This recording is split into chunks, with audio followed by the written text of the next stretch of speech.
Welcome back, guys, in my YouTube channel Accounts in Tranquility with Anushka.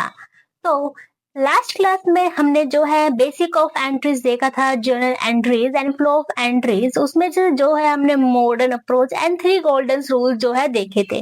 तो उसी को हम कंटिन्यू करेंगे एंड आगे आज हम पढ़ेंगे कि prepared expense and income, advance income and expense, deferred income and expense and accrued income and expense क्या होते हैं, इसके बारे में हम डिटेल्स में आज जो है पढ़ेंगे। मेनली लोगों ने जो है टर्मिनोलॉजी सुनी होंगी एंड कुछ लोग जो है इसमें कंफ्यूज होते होंगे, बट आज हम ये कंफ्यूजन दूर करते हैं। तो चलो हम पहले अपनी मॉडर्न अप्रोच से ही सारी एंट्रीज बनाना स्टार्ट करेंगे जो हमने कल सीखा था। चलो मॉडर्न अप्रोच, इसमें हमने देखा था कि asset and liability, asset and expense जब भी इंक्रीज होते हैं ये डेबिट होते हैं, एंड जब भी डिक्रीज होते हैं तो ये क्रेडिट होते हैं, एंड जब लायबिलिटी एंड इनकम जब इंक्रीज होते हैं तो ये क्रेडिट होते हैं, और जब ये डिक्रीज होते हैं तो ये डेबिट होते हैं। इसी के हिसाब से हम अपनी सारी जर्नल एंट्री को सिंप्लीफाइड करते जाएंगे, जैसे हमने कल एंट्री पास करी थी इसी अप्रोच के हिसाब से आगे भी हम जो है इसी अप्रोच के हिसाब से एंट्रीज पास करेंगे एंड इसको सिंपल बनाएंगे। तो चलिए स्टार्ट करते हैं। सबसे पहले हमारे पास आता है अक्रूड एक्सपेंस एंड इनकम। तो एक्सपेंस इनकम या एक्सपेंस इनकर्ड बट और इनकम अर्न। तो एक्सपेंस जो है हमारे इनकर्ड होते हैं एंड इनकम जो है हमारी अर्न होती है, सबको पता ही होगा। तो expense incurred but not paid and income earned but not received, ये हमारी डेफिनेशन होती है किसकी, अक्रूड की। फॉर एग्जाम्पल की हेल्प से इसको समझते हैं। Expense belongs to March but payment will be made in April. तो एक्सपेंस जो है हमारे मार्च से रिलेट करते हैं, बट उसकी पेमेंट जो होगी कब होगी, अप्रैल में होगी। तो हमने आउटस्टैंडिंग करके एक टर्मिनोलॉजी सुनी होगी, तो this is nothing but accrued expense. तो इसकी एंट्री हम क्या पास करेंगे, सैलरी। फॉर एग्जाम्पल सैलरी जो है मार्च से रिलेट करती है, बट उसको हम जो है पेड करेंगे कब, अप्रैल में। तो इसकी एंट्री हमारी क्या जाएगी, सैलरी अकाउंट डेबिट, क्योंकि हमारा जो एक्सपेंस जो है इंक्रीज हो रहा है एंड हमारे ऊपर लायबिलिटी थी जो कि हमें पे करनी है फ्यूचर में, बट हम उसको पे कर रहे थे, हमारे लिए क्या होगी, लायबिलिटी होगी। तो हम क्या करेंगे, हमारे लिए जो है इनकम एक्सपेंस जो है इनकर्ड हो चुके हैं। तो आउटस्टैंडिंग एक्सपेंस मतलब हमारे को लायबिलिटी क्रिएट करनी पड़ेगी। लायबिलिटी जब भी बढ़ती है हमने देखा कि वो क्रेडिट होती है as per the modern approach. तो salary account debit to salary payable, salary is expense and expense जब भी बढ़ेगा वो डेबिट, एंड सैलरी पेबल या outstanding salary is liability and जब भी बढ़ेगी तो वो क्रेडिट। तो उस हिसाब से हमारी ये अक्रूड की एंट्री पास होगी, salary account debit to salary payable. Second हमारे पास आता है प्रीपेड एक्सपेंस या प्रीपेड इनकम। तो प्रीपेड एक्सपेंस क्या होता है, prepaid expense means paid in advance and prepaid income means income received in advance. For example, on 1st Jan you pay 12 months insurance premium for 12,000। हमने क्या किया है, हमने जो है प्रीमियम दे दिया 12,000 का 1st Jan को पूरे ही साल के लिए।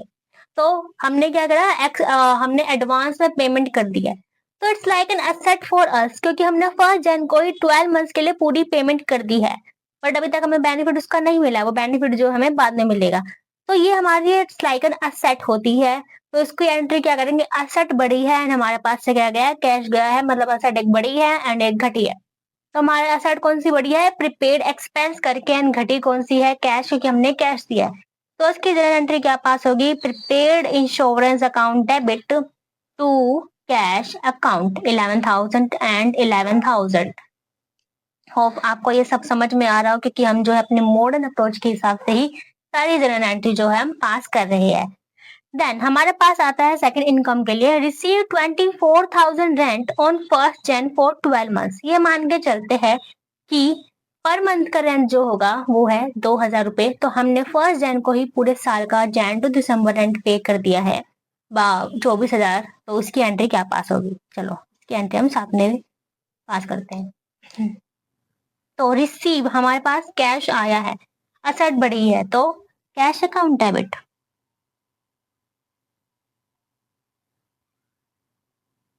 कितना, 24,000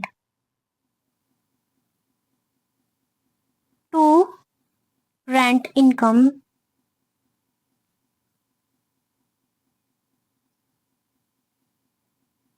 क्योंकि जो जैन का एक्सपेंस था, सॉरी जैन की इनकम जो थी वो हम बुक कर लेंगे 2000। ये इनकम जो है हम अर्न कर चुके हैं, ये अनअर्न इनकम नहीं है। तो हमने इनकम बुक कर दिया, इनकम बढ़ी है तो क्या होगी, क्रेडिट होगी। To prepaid income 22K।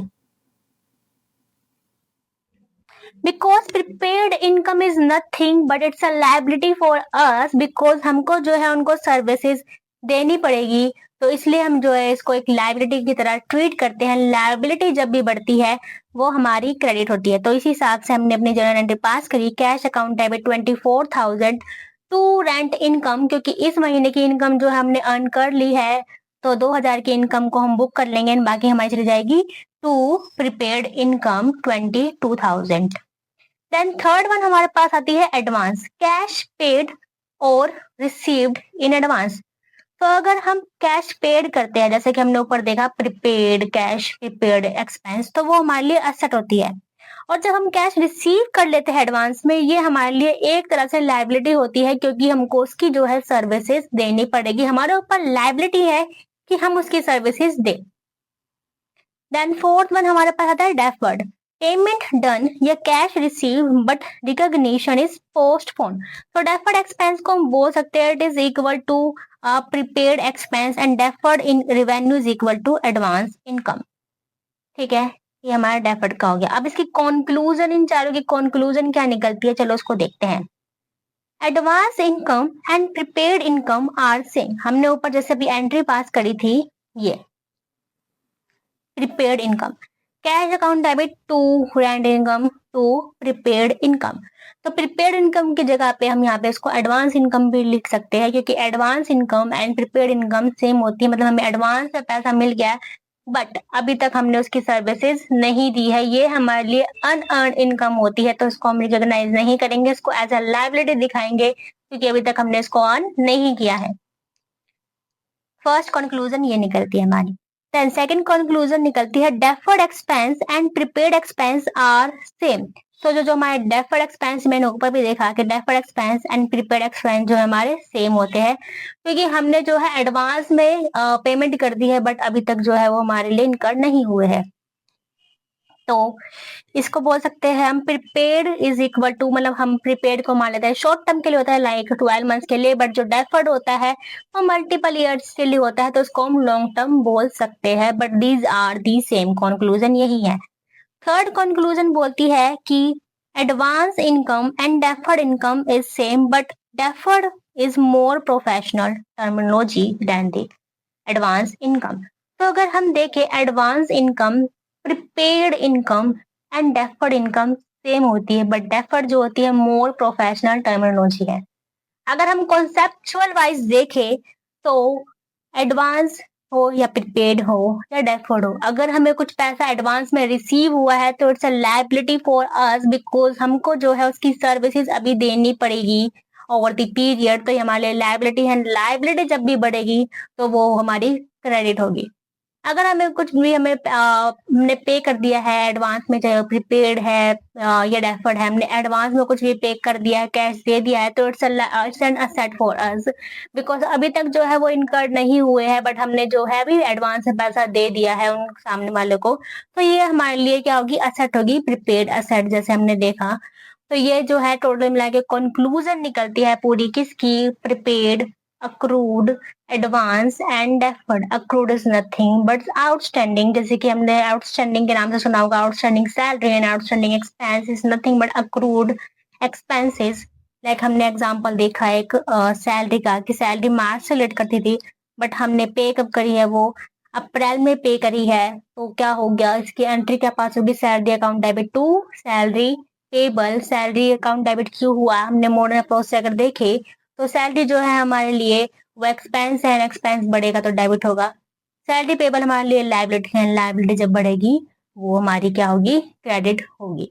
तो this is the whole scenario of this class. Hopefully आपको सब कुछ समझ में आया हो। Thank you so much.